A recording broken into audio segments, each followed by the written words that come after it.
دنیا کی پیدائش سے پہلے خدا تھا۔ اس کائنات کی تخلیق سے پہلے کچھ بھی نہ تھا۔ جانور تھے نہ سمندر، درخت تھے اور نہ سورج، نہ ہی کوئی دوسری چیز تھی۔ ہر طرف تاریکی تھی۔ اس وقت صرف خدا موجود تھا۔ خدا نے دنیا کی ہر چیز بنائی، مثال کے طور پر سورج، چاند، آسمان اور زمین۔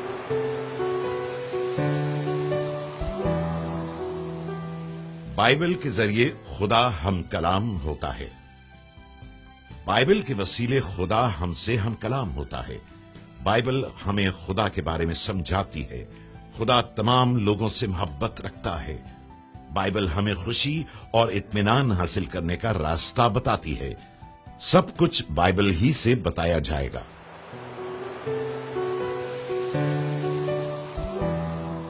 خدا نے سب کچھ بنایا۔ خدا نے ہر قسم کے درخت اور جانور پیدا کیے۔ ہر چیز جو اس نے بنائی اچھی تھی۔ خدا نے انسان کو بھی پیدا کیا۔ خدا نے انسان کو زمین پر سب چیزوں کا مالک بنایا۔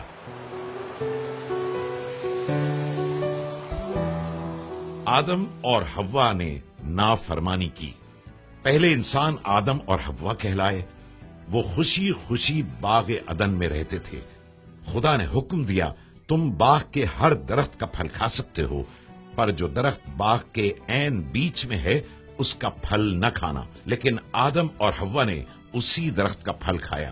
اس نافرمانی کے سبب انہوں نے گناہ کیا، اس لیے خدا نے انہیں سزا دی اور باغ سے نکال دیا۔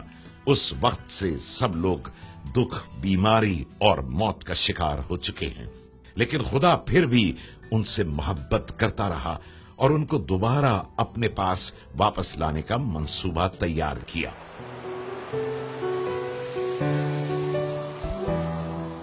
قائن نے حابل کو قتل کیا۔ آدم، حوا اور ان کی ساری اولاد خدا سے جدا ہو گئی۔ قائن اور حابل آدم اور حوا کے بیٹے تھے۔ قائن اپنے بھائی حابل سے نفرت کرتا تھا۔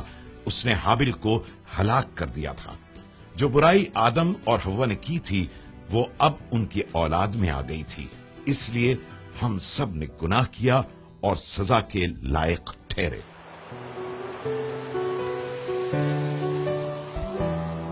نوح نے کشتی بنائی۔ آدم کی اولاد گناہ پر گناہ کرتی چلی گئی۔ خدا نے ان کو ایک بڑے طوفان کے ذریعے سزا دینے کا فیصلہ کیا، لیکن صرف نوح خدا کا حکم مانتا تھا۔ خدا نے نوح سے ایک کشتی بنانے کے لیے کہا تاکہ وہ طوفان سے محفوظ رہے۔ جب کشتی بن گئی تو نوح اور اس کا خاندان کشتی کے اندر چلے گئے۔ لوگ شروع ہی سے نوح کے کاموں کا مذاق اڑاتے تھے، کیونکہ انہوں نے یقین نہیں کیا تھا کہ خدا انہیں ہلاک کرنے والا ہے۔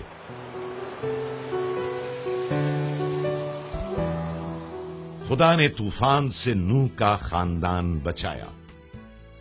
بڑے زور کی بارش برسنے لگی، جس کے باعث ایک بہت بڑا سیلاب آ گیا۔ سب چیزیں پانی میں ڈوب گئیں۔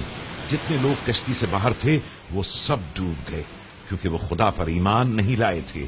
صرف نوح اور اس کا خاندان بچ گیا، کیونکہ وہ خدا پر ایمان رکھتے تھے اور اس کے حکموں کو مانتے تھے۔ جب طوفان رک گیا، پانی خشک ہو گیا، تو آسمان پر ایک قوس قزح نمودار ہوئی۔ یہ خدا کی طرف سے ایک عہد تھا کہ وہ پھر انسان کو اس طرح ہلاک نہیں کرے گا۔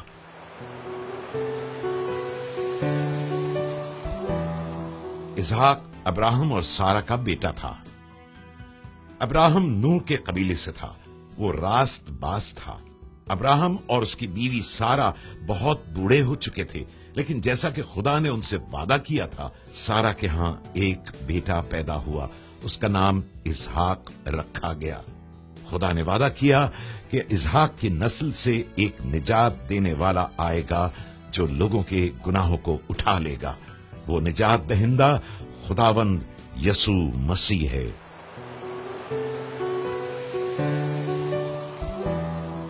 خدا نے موسیٰ کو شریعت دی۔ موسیٰ ابراہم اور اسحاق کے قبیلے سے تھا۔ موسیٰ خدا پر ایمان رکھتا تھا۔ خدا نے موسیٰ کو پہاڑ پر جانے کے لیے کہا۔